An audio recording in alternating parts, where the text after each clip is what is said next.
Today at 6, King Charles ends his tour of the UK in Cardiff, addressing members of the Welsh Parliament and greeting crowds who came to welcome him. The King arrived to cheers and flag waving from the hundreds of people who'd gathered. Prif Weinidog, aelodau o'r Senedd. The King addressed the Senedd in both Welsh and English and spoke of his close links with the nation.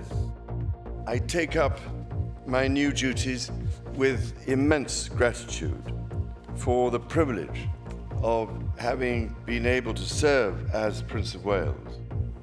This is the scene now in Westminster Hall, where people continue to file through to see the coffin of the late Queen lying in state. And after the queue was closed temporarily to new joiners, it has now reopened, but the wait is more than 24 hours long. Among the mourners was the former international football star David Beckham, who had queued all night to pay his respects. And later this evening, the Queen's 4 children will hold vigil around the coffin in Westminster Hall. Also on the programme, Ukraine says hundreds of graves have been found outside Izium, a city that was recently recaptured from Russian forces. As retail sales in the UK dip sharply, the pound falls to a 37-year low against the US dollar. And the Women's Super League in England starts tonight, with clubs enjoying record ticket sales off the back of the Lionesses' success in the Euros. And stay with us here on BBC News, where we will bring you continuing coverage of events plus analysis from our team of correspondents in the UK and around the world.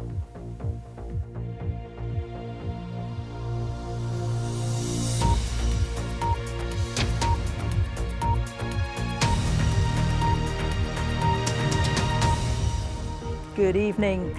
King Charles has been on his first official visit to Wales, bringing to a conclusion his tour of the 4 UK home nations since becoming monarch. The King attended a service of prayer and reflection for the late Queen at Llandaff Cathedral in Cardiff. The King and the Queen Consort Camilla also visited the Senedd, where he responded to a motion of condolence in both English and Welsh, reflecting on the Queen's love for the nation and the privilege that he felt serving as the Prince of Wales. He then headed to Cardiff Castle, where large crowds of well-wishers lined the streets to cheer for the royal couple, and some presented them with gifts and with flowers. Well, our special correspondent Alan Little has been watching the day's events and is at Cardiff Castle for us now. Alan. Well, Rita, it's been a hectic few days for the King and Queen Consort. The new King has spent the first week of his reign hugging the devolved nations of the United Kingdom close. This last visit is to a country whose title he says he was proud to wear for 50 years and more, the title of Prince of Wales, a title he now passes on to his own son and heir. Expressions of affection for Scotland, Northern Ireland and Wales within the Union have been a hallmark of this tour, but so too have gestures of respect for the distinctive character of each of those 3 nations within the Union. The same was true of his mother's reign, and it gives us a clue, I think, into the kind of unifying reign that he aspires to. There is something special about this final leg of his tour of the nations. It has the character of a homecoming. His relationship with Wales is intimate. As a student, he studied the Welsh language and spoke Welsh at his investiture as Prince of Wales in 1969. Many of the people he met today have known him for years.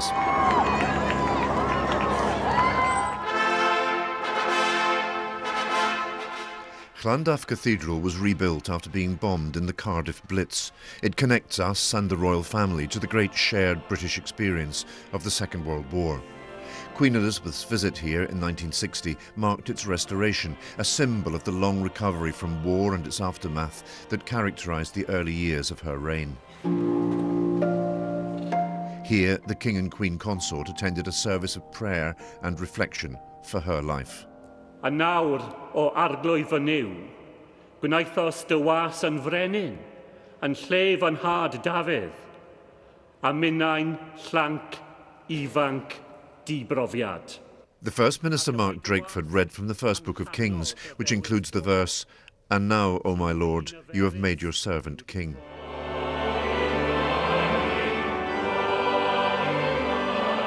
Welsh was confirmed as an official language here only in 2011. It is strengthening in this age of devolved government. The bilingualism of this service, another celebration of the distinctiveness of Wales within the UK. As Wales gains an even stronger sense of nationhood and our place within the world, we should still remember that shared traditions count. Outside the cathedral, there was another of those moments he has seemed this week to relish most. This is a king who wants to be visible and to engage directly with the people. The future of the Union has been at the heart of this first week of his reign. With the ceremony. For at every turn, the king has embraced the distinctive traditions by which the nations of his kingdom express their identities. The biggest danger to the Union is arrogance around its continuation.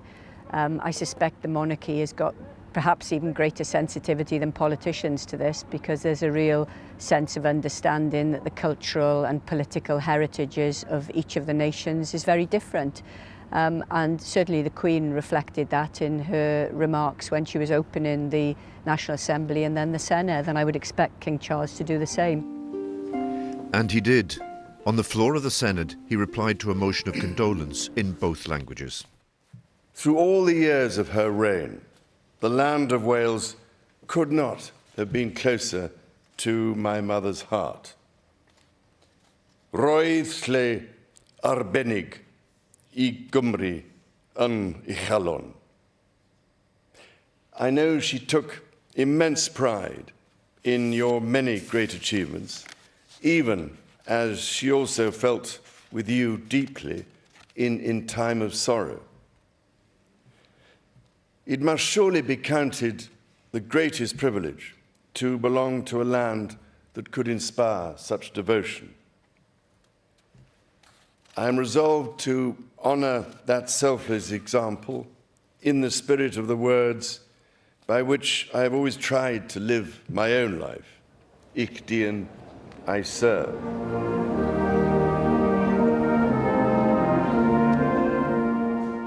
Cardiff Castle, where this first tour of the new king's reign ended, dates from the time of William the Conqueror, a reminder in medieval architecture of the long continuities that the monarchy is rooted in.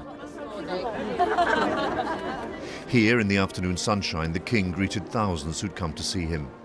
It was a relaxed end to an otherwise energetic first week, a week in which it has been easy to forget that the king is also leading his family through a period of intense private sorrow, a sorrow on which the eyes of the world intrude. On Monday, he will lay his mother to rest and lead the country in mourning a monarch who had come to embody much of the character of Britain itself, its shared history, its shared identity. Well, that title, Prince of Wales, which the King held for more than half a century, is not universally loved or admired here. It was originally held by indigenous Welsh rulers, but was taken by King Edward I of England for his own son and heir. So for many Welsh nationalists and some others, it carries the memory of the conquest and subjugation of Wales by the English crown. As our Wales correspondent Hywel Griffith reports, Wales remains divided on the question of its relationship with the rest of the United Kingdom and on the question of the future role of the monarchy itself. Filled with fervour, in allegiance or in anger, each came with their own reason to witness a piece of history.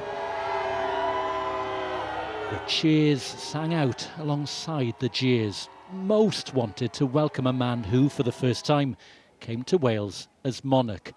They also wanted to remember his mother. Fantastic. How could we miss this occasion? Very, very special to see the King and the Queen concert, and what a very sad but a very emotional week we've had. Well, it's a really important time really for us and for the King, because, you know, to pay our respect. If we can't go to London, obviously we can come here. Oh, I actually came here because of my son, because his name is Charles. So he really wants to see the King. Yeah, proud Welshman, but a royalist as well, obviously. And the two things can go together? Yeah, definitely, I think, without doubt, yeah. But others do have their doubts and held a silent protest, respecting the Queen's passing, but resisting what's followed. I don't believe that someone should be born into a position of power to rule over us. I don't think perhaps we would have been out today had the new king not said about putting his son into the position of the Prince of Wales, but he did that very soon after the death of the Queen, and therefore we felt compelled to come here today to show that we have a different view and that we want that to be shown as well. University College, Aberystwyth, where to the relief of the nation, Prince Charles was given a warm and very friendly welcome. Those tensions have brewed for decades. In 1969, ahead of his investiture, Charles came to Aberystwyth for a crash course in Welsh. An attempt to win over a nation sceptical of having an English Prince of Wales. It didn't placate the protesters. Today may not have come with quite the same pomp and pageantry as the investiture in 1969, but it has shone a spotlight on the relationship between Wales and the House of Windsor and where it goes from here. The First Minister, Mark Drakeford, is an avowed Republican, but also determined to remain diplomatic. Long term, should Wales retain a monarchy? Well, I'm talking to you as the First Minister. But your personal view? Oh, well, I'm not here to give you my personal view. I'm here as the First Minister. And I think, representing what I believe to be the views of contemporary Wales, I think people in Wales do think that there is a part that the monarchy can play here in Wales, part of what binds the United Kingdom together, and I think people in Wales would look to see that continue. For some, the politics are secondary to the personal. Beryl came clutching a card she'd received from Balmoral just 2 days before Queen Elizabeth's death. I felt so sorry for Charles this last week, and, I wish him all the best. I saw a different side to Charles this week, and I really think he'll make a good king. The weeks and months ahead will show how he hopes to define that role and whether the whole of Wales wants to embrace him. Hywel Griffith, BBC News, Cardiff. Well, the King has done two things simultaneously this week that reveal something about what kind of reign he aspires to. First, he's led the country in the ritualising of its sorrow. That sorrow has been expressed quietly and quite movingly by the thousands of people who gathered in the streets to watch the Queen's coffin pass. It's also been expressed by the thousands queuing at both St Giles Cathedral in Edinburgh and Westminster Hall in London to pay their respects to the Queen. It's also been expressed by political leaders in the warmest of words expressed and memories recalled, even by those political leaders whose ambition is to take their countries out of the United Kingdom altogether. And that's been the second striking thing, the way in which he's reached out, extended a hand to the devolved nations. He's repeatedly expressed both his late mother's and his own affection for Scotland, Northern Ireland and Wales, but also those gestures of respect for the distinctive traditions and institutions and culture of those three countries have been very telling as well, to signal his understanding of the nature of the kingdom he inherits as a union state, a partnership of nations. And in that, as in much else, he is following what he called in Northern Ireland his mother's shining example.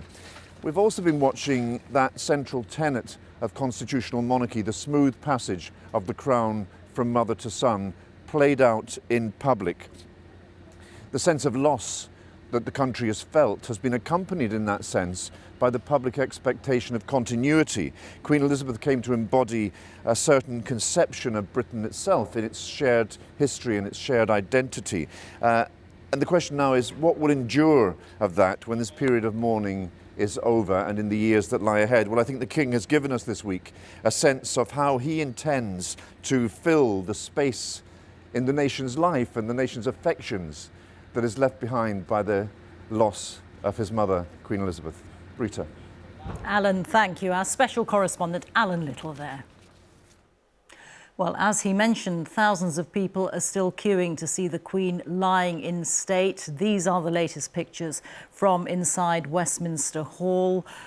People are coming in day and night, and this is the second full day of the Queen's lying in state, and the public will be allowed in until the early hours of Monday morning. Well, they come from a queue which runs back from Lambeth Bridge, along the Thames, through to Southwark Park, and that queue was paused earlier after the park, which is over 4.5 miles away from Westminster, reached capacity. In the last hour, it has reopened to new joiners, but people are being warned that they should expect to wait for more than 24 hours. Our correspondent Angus Crawford reports. Step by step, yard by yard, and mile by mile, still they come in their thousands. Here, the very start of the queue in Southwark Park. Sorry, we're closed now. So many at one point the gates were closed to stop overcrowding. Yeah, so we've been told to stop everyone. Even that didn't put people off. We've come from Birmingham and our plans are quite simply to stay here until the gates open. We're tough, we're not worried about it. We would, we want to pay our respects. Yeah, we're going to manage. Opening again soon after, the flow carefully regulated. Official advice, please don't come yet. The queue snakes around the park for hundreds of metres, and even those lucky enough to get here can't expect to get to Westminster Hall until sometime around breakfast tomorrow morning. But this is a tale of two queues. This one for people with disabilities. Again, too many for the time slots available. Thank you for bearing with us. I know it's frustrating. The advice once more, please delay your visit. Pat Halpin has been a volunteer for 50 years. I've never seen anything like this. We've planned this for a long time. You know, we are working with numerous agencies across, so you're in safe hands, you're in good hands. They've treated more than 100 people for minor ailments already today. A queue that is now apparently visible from space. The working week done, the line can only grow. A national moment no one wants to miss. Angus Crawford, BBC News. Well, this evening, the Queen's 4 children, Charles, Anne, Andrew and Edward, will keep a vigil for 15 minutes around the Queen's coffin in Westminster Hall. During the day, thousands waited patiently to be allowed in, including David Beckham, who spent the night queuing to pay his respects. Our correspondent Chichi Uzundu is at the front of the queue. Chichi. Yes, David Beckham, the young, the elderly, thousands are still taking their time, and time being 24 hours now, to try and queue to get to see the Queen lying in state. And they're doing it happily, exceptionally happily, might I add. And although it's difficult for some and probably very exhausting for everyone we've spoken to says this experience is an experience of a lifetime. This is a historic moment. The words that people keep repeating to us again and again as we speak to them waiting in that queue is respect, it's community and it's bonding. Not long now, sun's out, keep smiling. This is the final furlong and we're told the hardest parts of the queuing. At this point, the people have been on their feet for a minimum of 8 hours, marking in any way they can this moment in history. I'm in awe of the people in this queue, and I thought, well, I'd like to come down and capture them rather than landmarks and pomp and ceremony, because that's a real story for me. Afterwards, yeah. Oh, wow! Among those people, I met Laura, who says she's formed a new family. We've been with a very good crowd, haven't we? We've been an excellent crowd, and particularly when we were standing still for about 2 hours, weren't we, opposite St Paul's. We thought we were never going to move on, but we kept going. You got up at 4 a.m. But we got up at 3 and arrived at 4. We're still smiling. Still smiling, yes. 15,000 steps is what it takes to get to Victoria Tower Gardens, right next to Westminster Hall. And how long have you been in the queue, David? I think we all got here, 12 hours. Right, 12 hours. And how's it been on the knees? Because we've seen you sort of like... Knees are okay, it's the back. And it's not just David Beckham who's suffering. But for this crowd and Paul and Roy, it's worth it. Have you given any thought to how you're going to feel once you enter the hall? I try not to think about it at the moment through fear of getting overwhelmed. But I don't know. I really don't know. I don't know what I don't know at the moment. I've shed so many tears in the last few days. I'll be a blubbering wreck, I know that.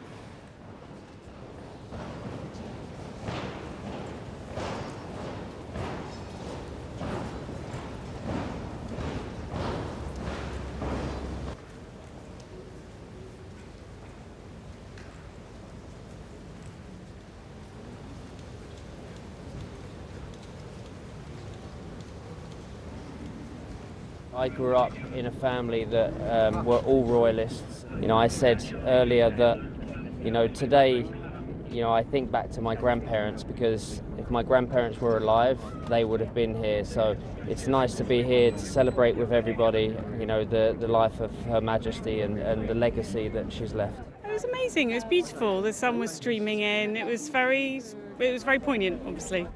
Oh yes, I wouldn't have missed it for the world. Fantastic. I've never been so humbled. I don't really have the words to describe how I feel. She is the only queen I've ever known.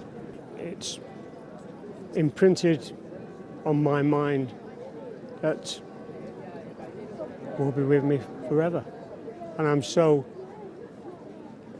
thankful that I was able to make it. Yeah. And it was worth it. I'd do it.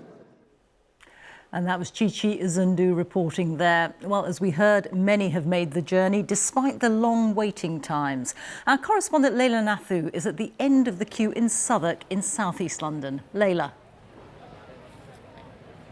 Rita, people are streaming into Southwark Park this evening. It is really filling up. They are arriving from that direction and they are leaving in that direction, having zigzagged through the park. It's about a 2 or 3 hour wait in the park itself, and then they have got the rest of the journey, some 5-6 miles or so down the river towards Westminster Hall. I have to say, spirits are generally high here. People are perhaps a post-work buzz. It's Friday evening. Some people are a bit more prepared than others in terms of food, sustenance, snacks, clothing, that everyone has a long night ahead. Now, 2 people who have just arrived at Southwark Park to start this journey are with me, Wendy and Sarab Dalal. Thanks so much for joining us. Sarab, you're serving in the army at the moment. How much does it mean to you to have been here and to come to this queue tonight? Yes, it means a great deal for me. Of course, as a serving member of His Majesty's forces, it means a great deal to come and pay respects to Her Majesty in this really sad and tragic hour. And personally, my mother and my grandmother came for the coronation in 1953. They queued for 3 days. My mother was telling me she's 93 and sitting at home. She would love to be here to pay respects, but can't. And lastly, of course, she's a real force for good in the world. You know, what she's done over the last 70 years has been fantastic in terms of a force for good. And Wendy? Yeah, my mother, similarly, is 91. She watched the coronation, was the first thing she ever saw on a TV. The Queen is an amazing, amazing ambassador for this nation, and it just seems like the right thing to do. If all we can do is queue for a few hours, that's fine by us. You've got a long night ahead of you. Are you prepared? Oh, absolutely, of course. A bottle of water and a packet of crisps, and that's it. That's all we need. The queue's part of the experience. It is, yes, and it's great to be here as part of the national remembrance for Her Majesty. There's so many people from all over the world, all ages, you know, and it's great to be here. And are you prepared for what will greet you at the end of this queue? It will be quite a different prospect. I think it will be both sad but also very uplifting. And from what we've seen on the TV of it, I think it will be an amazing experience. And of course, we wish and pray for Prince Charles III, King Charles, my apologies. I've been rehearsing that. Of course, King Charles III, we of course pay allegiance to him and wish him the very best for his reign as well. Wendy, Sarab, thanks so much for joining us. So a long night ahead for these two and everyone else here. The official guidance is the wait could be up to 24 hours for people joining tonight, and an awareness that the night temperatures will be cold. But of course, for all of those who have made the journey, it's worth the wait. Thank you, Leila Nathu at the back of the queue. Well, as we've been hearing, in the next hour, the Queen's 4 children, led by King Charles, will all stand vigil around the Queen's coffin in Westminster Hall for 15 minutes. The Queen's grandchildren are expected to do the same tomorrow. Meanwhile, a former private secretary to the Queen says it's been humbling to witness the nation mourn her passing, as our royal correspondent Nicholas Witchell reports. Her passing has done what she always strove to do throughout her long reign, to bring people together, to be a focus for the best of us, for feelings of camaraderie and kindness, albeit underpinned just now by a deep sadness. And just like the institution of monarchy, there is something timeless about the rituals of royal mourning. For over 3 miles the queue stretches, keeping vigil that they may make their last salute to a beloved monarch. 1952, and the lying in state of the Queen's father, King George VI. A very different age, but in Westminster Hall, the same certainties. In the sombre grey, the catafalque is the only island of colour. The Queen well understood the role of the monarchy as a reference point across the generations. Those who knew her best other than her family were her closest officials. Robin Jandrin, the figure just behind the Duke of Edinburgh here, spent 20 years at the palace, nearly 10 of them as the Queen's private secretary. What does he make of the reaction to her death? Extraordinarily humbling, I think, is the first word that comes to mind. It's been so beautifully organised, this ability for thousands of people to pay this tribute. And I do think that that is an essential part of this 10-day mourning period, this contact between us, the people, and our departed Queen. On Monday, the state funeral will take place, when the Queen's coffin will be borne to Westminster Abbey on a gun carriage. I think it'll be hugely important. It will be the culmination of this long period. It will be, I believe, intensely moving, deeply solemn, but a moment, I think, of a real moment of national catharsis before we all go back to work, go back to the world we know, which will never be quite the same, but a sense of, well, that we need to get back to business.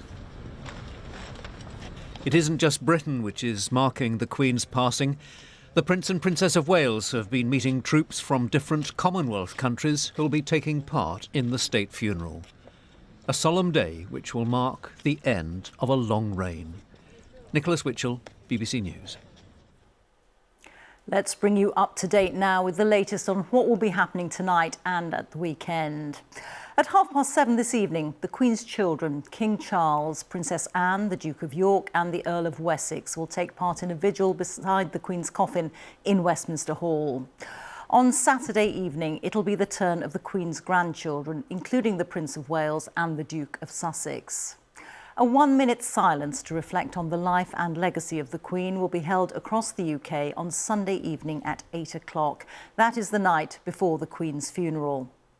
On Monday, the state funeral for the Queen will take place at Westminster Abbey, with the service starting at 11 o'clock. A 2-minute silence will be held as the service ends just before noon. The route for the Queen's funeral procession to Windsor from London was revealed today. The procession will travel from Wellington Arch in central London, past Heathrow Airport, before arriving at Windsor Castle. The final part of the procession up Windsor's famous Long Walk is expected to be done on foot. A committal service will then take place at 4 o'clock in St George's Chapel before the Queen is buried alongside the Duke of Edinburgh in a private burial service at 7:30. Well, around 500 heads of state, dignitaries and members of royal families will be from around the world will be attending the Queen's funeral at Westminster Abbey. It'll be one of the biggest security and logistical challenges that the country has ever seen, as our diplomatic correspondent James Landale reports. This ancient abbey may be the stage for an historic state funeral on Monday, but it will also play host to an extraordinary assembly of world leaders. Hundreds of foreign dignitaries come to mourn the Queen, but also attend a diplomatic gathering, the like of which not seen for decades. They'll have a chance to attend the lying in state at Westminster Hall. This afternoon, Jacinda Ardern, the Prime Minister of New Zealand, was among the first foreign leaders to pay their respects. And on Sunday, they'll go to a reception with the King at Buckingham Palace. They'll also be able to sign a book of condolence down the road at Lancaster House. All this is going to require a huge amount of security. This is the single largest protection operation that the Met Police has ever undertaken. We are well versed with working with and engaging with leaders and their support teams from across the world, and that's what we will be doing next week to ensure this is a safe and a secure environment. But before going to Westminster Abbey on Monday, these global statesmen and women will have to pay a perhaps unexpected visit to the Royal Hospital Chelsea, famous for its pensioners and flower show. The Royal Hospital here will become something of an upmarket park and ride. Kings and queens, heads of state and government will arrive here on Monday morning amid tight security, and then they'll do something they probably don't do very often. They'll take the bus. Buses perhaps a bit like this one. There are just too many VIPs coming for each to take their own cars. So the Emperor of Japan won't be able to use his Rolls-Royce and might have to sit on the bus alongside a mere politician or diplomat. They are here principally to honour the Queen, not to talk to each other, and so they are more pliable. They will do the bidding of the Foreign Office protocol perhaps more happily than if this had been a summit. But yes, who sits next to whom, who's talking to whom will be something on the minds of everybody there. Of course, there'll be exceptions. The President of the United States doesn't take the bus, he takes the Beast, an armoured car he used this week as he visited the British Embassy in Washington. Not everyone's coming. President Putin's not invited because of Russia's invasion of Ukraine, and President Xi of China will probably send his deputy. But some MPs don't want even him to come because of China's human rights abuses. So politics may follow the politicians into the Abbey, but once inside, the focus will turn inevitably to the woman they've come to mourn. James Landell, BBC News. The Metropolitan Police have said today that policing the funeral and the next few days is the biggest operation that they've ever mounted in London. Our Home Affairs correspondent Daniel Sanford is outside New Scotland Yard for us now. And Daniel, what do they mean when they say that? Well, the Metropolitan Police will be deploying the largest number of officers on the streets of London that they've ever deployed in a huge operation. And within that, they'll be mounting the biggest VIP operation that's ever been mounted, with an emperor, several kings and queens, numerous princes, presidents and prime ministers all expected to arrive over the weekend and then come together at Westminster Abbey on Monday morning. There will be more officers deployed on the streets of London on Monday than there are in the entire West Midlands Police Force. That's the next biggest force in England, and well over 2,000 of those officers will actually be from forces outside London, as forces have joined in a national mobilisation to help with this operation. I've seen officers from as far away as Scotland, Northern Ireland, Wales, Cumbria. Officers will be lining the entire ceremonial route. Specialists will be sitting watching CCTV cameras. Trained officers will be mingling with the crowds to look out for any unusual behaviour. There'll be armed officers on rooftops and other officers manning road closures and patrolling the River Thames. All the lampposts in the ceremonial area are being opened up, checked for hidden explosive devices, and then closed again and sealed. Now, of course, none of this is new. All of it's been done before, but never on this scale. And the police aren't sure they're ever going to mount a security operation on this scale ever again. Daniel, thank you. With hundreds of thousands of people travelling to London, the capital's public transport network has felt busy, but it's predicted that this weekend could be busier again. Our transport correspondent Katie Austin is outside Waterloo Station for us now. What should people expect, Katie? Well, central London has been very busy over the past few days as people have come to pay their respects, but pressure on the transport network is expected to grow over the weekend and on Monday. London's Transport Commissioner Andy Byford told me the biggest transport challenge is yet to come, but preparations have been made to try and ensure the system will be able to cope. Now, major railway stations in London, including London Waterloo, will be open 24/7 and a lot of shops and restaurants will stay open as well. A lot of train companies will put on more services than they would normally do at the moment, including some overnight. And at some stations there will be what's called welfare trains, so stationary empty passenger trays that can be used as waiting areas for people that need it. Now, on Monday itself, rail stations and tube stations are expected to be particularly busy in the afternoon and evening after the day's events have finished, and people are being asked to plan their journeys and think about delaying, spreading out their journey home to avoid, too much of a rush all at once. And it's not just public transport that is going to be extremely busy over the next few days. Roads in and out of London are also anticipated to be very busy. And of course, there will be some road closures in central London and around Windsor on Monday. Katie, thank you very much. Let's take a look now at the latest pictures from inside Westminster Hall, where people are filing past to see the Queen lying in state. Very quiet, sombre picture that is. And let's look now at the latest queue lengths outside. The website is now showing that the queue is 24 hours long, so a long wait to get into Westminster Hall there. And if you can't get to London, but you do want to pay your respects, remember the BBC is offering a continuous 24-hour view of the Queen's lying in state. That service is available on the BBC homepage, the BBC News website and app, the iPlayer on BBC Parliament, and also the red button. The time is now 24 minutes to 7, our top story this evening. King Charles ends his tour of the UK in Cardiff, addressing members of the Welsh Parliament and greeting crowds who came to welcome him. And coming up, we take a look at the different and striking ways that people have been paying their respects to the late Queen. And stay with us here on BBC News, where we will bring you continuing coverage of events plus analysis from our team of correspondents in the UK and around the world.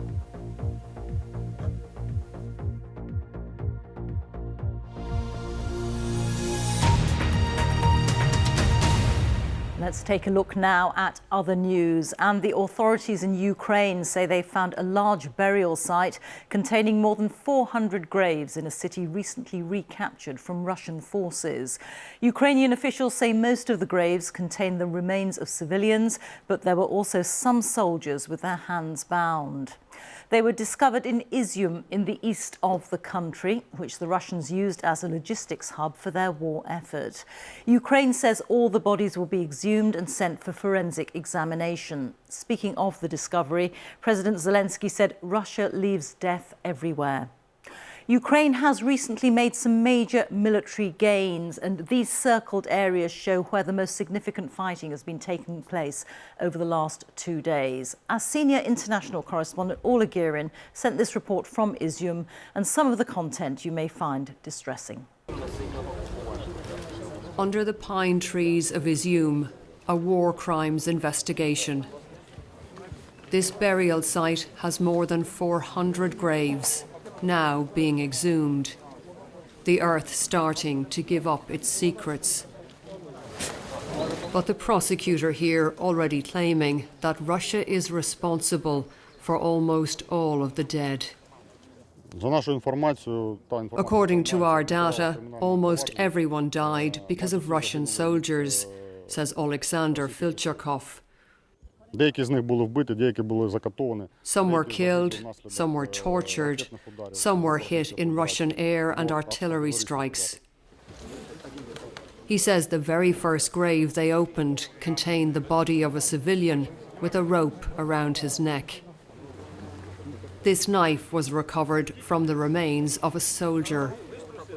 A senior official told us more than 20 troops were found in a single grave, with signs of torture. Some had their hands bound. For those at the scene, it was hard to take. This is a distressing sight, but Ukraine is determined that the world should see it. Graves are being opened here one by one. It's only now, after the Russians have been pushed out, that the authorities can really investigate and can establish how many victims they left behind. They were buried here in makeshift graves, many marked only with a number. Among them a 65-year-old called Ludmila, who was killed in March in heavy Russian shelling. Her husband Grigory tells me then he had to bury her in the yard. She was brought here in August. Now her remains will be disturbed again. She was beloved, he says. We had no children. God didn't give us that gift, but we were in love. Emergency service workers drained by their labours. We can't be sure what killed all of those buried here, but they expect to be digging at more sites like this in areas recently taken back from the Russians. Orla Guerin, BBC News, Izium. Well, joining me now is our international editor, Jeremy Bowen. And as Orla says there, we can't be sure what has happened. No, as she pointed out, it is very hard to establish what exactly occurred months ago now and why those people were killed, how they were killed. Even if many of them are civilians, civilians do get killed in warfare. It is not necessarily a war crime. It depends on the circumstances. Now, it sounds, judging by people being tied together and bundled into a grave, that seems very suspicious to me in terms of the way that people behave after they've carried out a massacre. However, I would say, having reported on the aftermath of many massacres over the years, it is rather unusual to see after a massacre lines of marked graves with numbers on. It means someone was registering them and they were treating them with a certain amount of respect. Normally speaking, after a massacre, they dig a big pit, push the bodies in, cover them over and hope no one's going to find them for a while. Let's just have a look at the area where this happened, Jeremy. Izium, in the east of the country. You can see it there. Just remind us why Izium is so important. Well, it's a strategic town that the Russians captured, and for them it was a very important part of their initial military push into Ukraine when they were hoping to take over the entire country. So in terms of what the victory there means, I think it works on a couple of levels. First of all, on the battlefield level, they've gained territory, the Ukrainians. They've shown they're agile. They've shown they can go on the offensive, use these sophisticated new weapons they've been given and the intelligence. On the Russian side, it shows that baked into what they do is really a high degree of lack of military competence on intelligence, on command and control, on logistics, on the morale of their men in the field, who didn't really fight as far as one can tell around there. They left as quickly as they could, trying to save themselves. Those are really serious problems for Putin. Now, on the other level, is a bigger thing. It's what it says about Russia's war overall. And what it says is that President Putin is in trouble over this. One American retired general used a phrase, I think, irreversible momentum gathering towards a Ukrainian victory. I think too early to say that. But in terms of the way this plays with Putin's allies, like notably President Xi of China, who he's been seeing at a summit in Uzbekistan in the last couple of days. Now, Xi did not talk at all about Ukraine in his public statements. And Putin as well said, I know you have some misgivings about what's going on. I mean, extraordinary change in the kind of rhetoric he comes out with. And so while this is not over, I think that this counts as a major turning point in the war, which the Ukrainians will try to exploit. One last thing, one risk that potentially they face is if they try and overextend their advance, they could get cut off and be open to a counterattack. Jeremy, thank you. Jeremy Bowen. 2 police officers are being treated in hospital after they were stabbed in central London early this morning. The suspect, who is also in hospital, has been arrested. Well, our correspondent Celestina Olulode is at the scene for us now. Celestina. Rita, I'm standing just a few steps away from where a female officer sustained serious injuries that could be life-changing.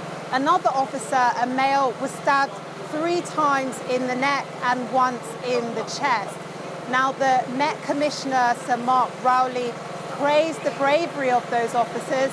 He said that this incident doesn't appear to be terror-related. Now, we know a taser was used and a man has been arrested on suspicion of GBH and assaulting an emergency worker. Now, that man was taken to hospital. He's now been discharged and is in police custody. Rita. Thank you very much, Celestina. Now let's take a look at some of the other stories making the news today. A former BBC radio presenter who was found guilty of stalking 4 people, including the broadcaster Jeremy Vine, has been jailed for 5.5 years. Alex Belfield stalked his victims by harassing them online. Train drivers are set to stage more strikes in October as part of a long-running dispute over pay, the BBC understands.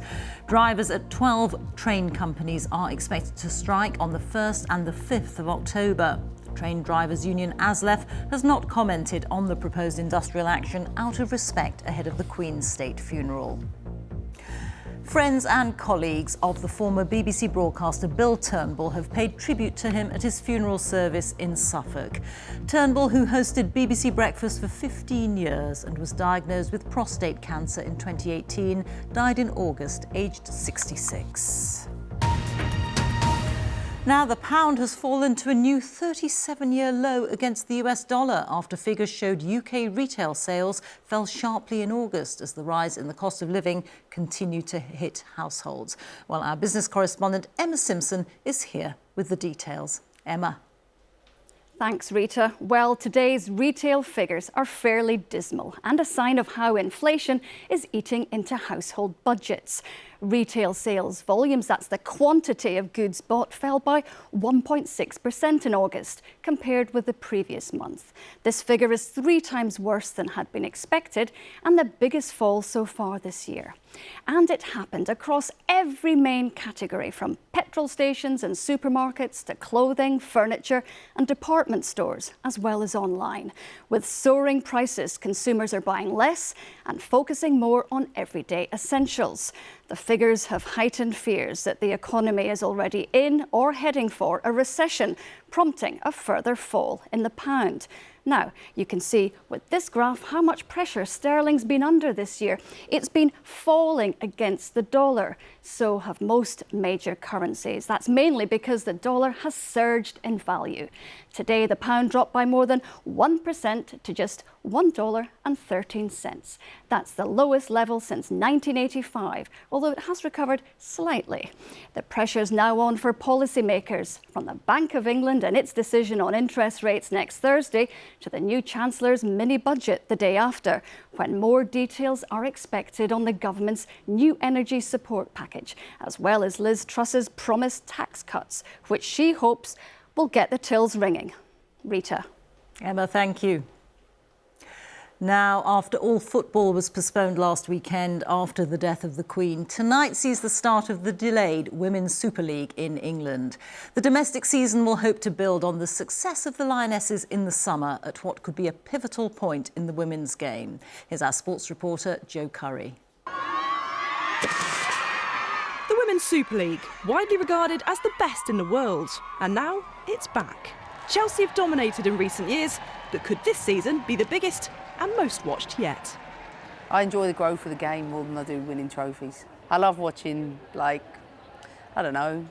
winning the Euros. Ultimately, I know that every single team will be better this season.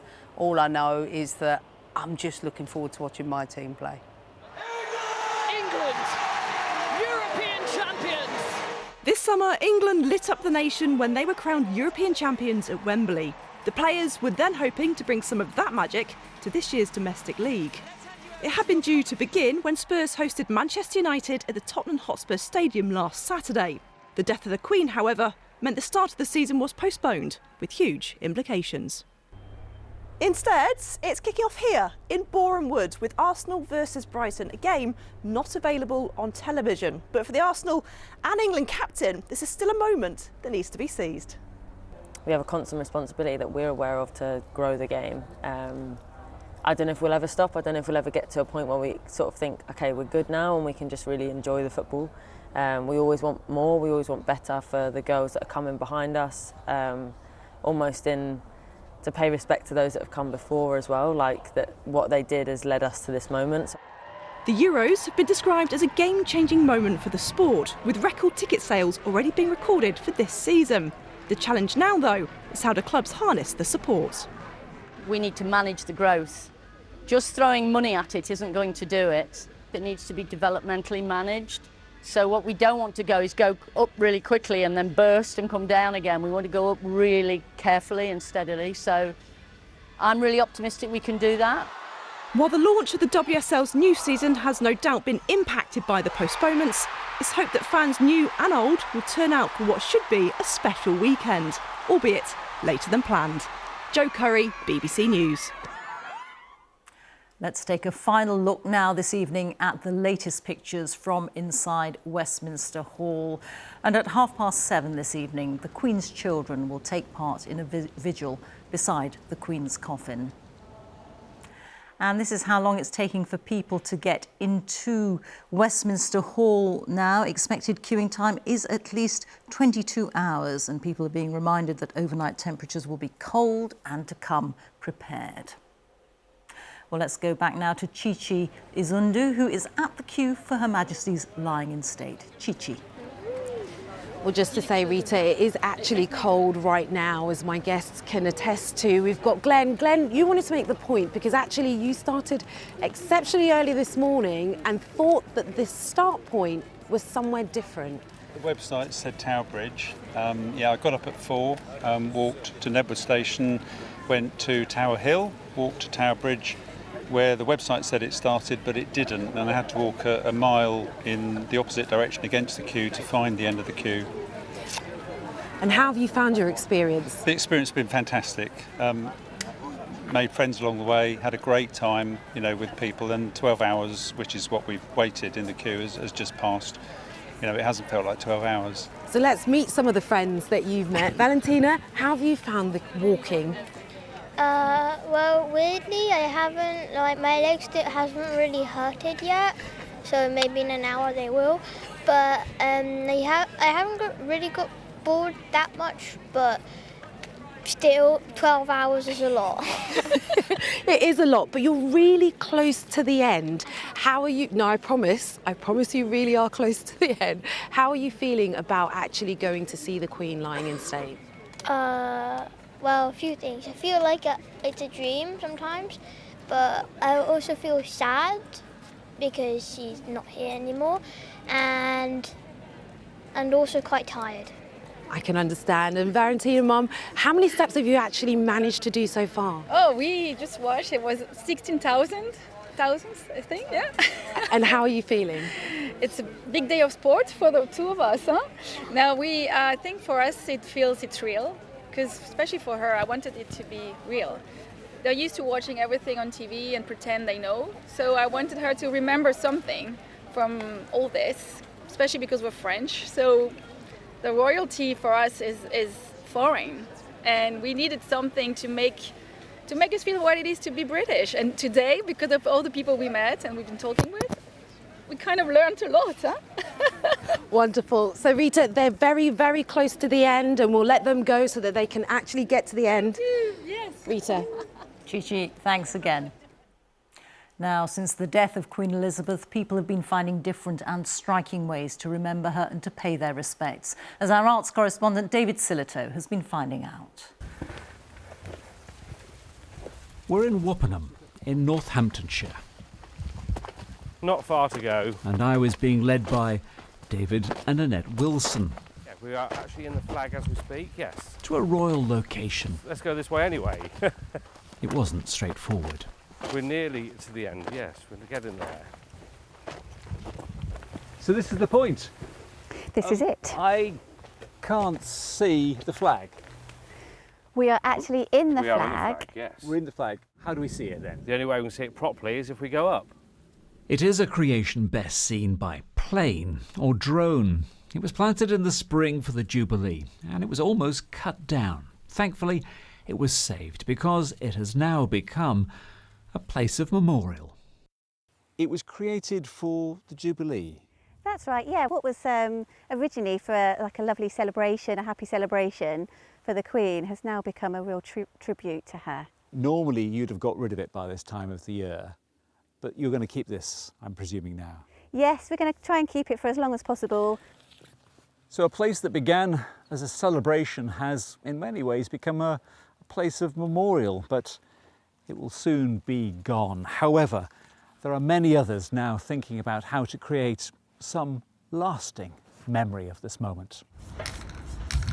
This mural, for instance, was commissioned and created within hours of last week's sad news.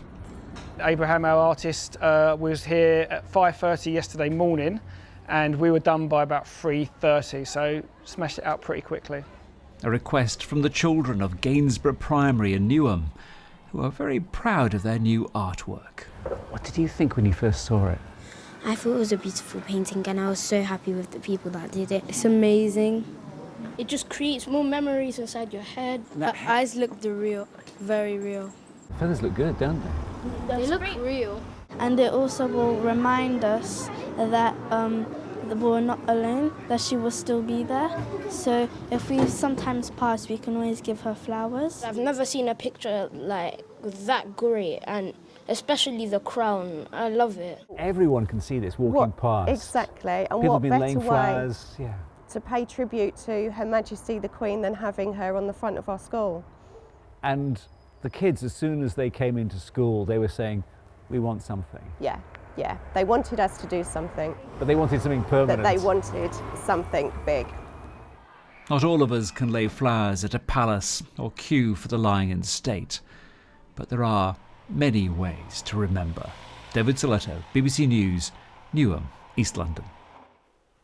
Time for the weather now. Here's Helen. Helen. Rita, if you're up early enough tomorrow, you may see our first grass frost of the season, widely that is. And today has been the first day since the beginning of June that we haven't quite reached 20 degrees, certainly not that I've seen this afternoon. And tonight will be the first widely cold night of the autumn as well, since late spring as well. Temperatures in parts of Oxfordshire, for example, getting down close to freezing, 1 or 2 degrees Celsius here. And the reason is the change in wind direction. It's coming down from the north. It's introduced quite a few showers actually today across northern and eastern areas. Still the odd one to come through the night, but I think what we'll all notice, probably quite a shock to the system, is that how chilly it will be first thing tomorrow morning. As I say, there could actually be a little bit of fog around in Northern Ireland.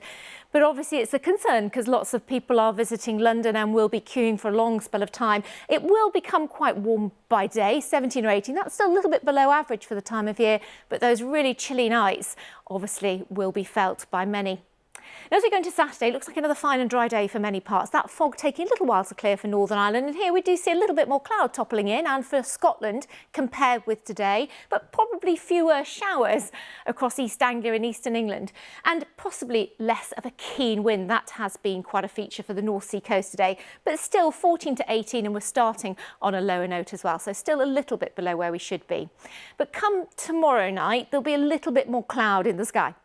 So it doesn't look as if it'll be quite as chilly. These are the towns and the cities. But in the south, it still will be locally cold enough for some grass frost again. Sunday, therefore, just looks a little bit cloudier in places in Northern Ireland. A few showers coming into parts of northwestern England and Wales, a bit more cloud across Scotland, and 1 or 2 showers perhaps drifting back into eastern parts of England.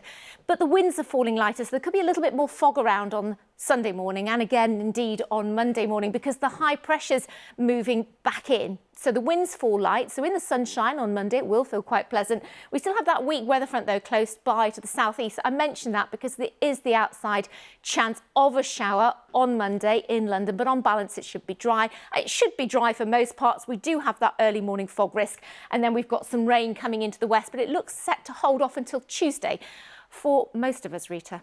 Helen, many thanks. And that is it from us. We are back at 10 now on BBC One. It's time for the news where you are. Bye-bye.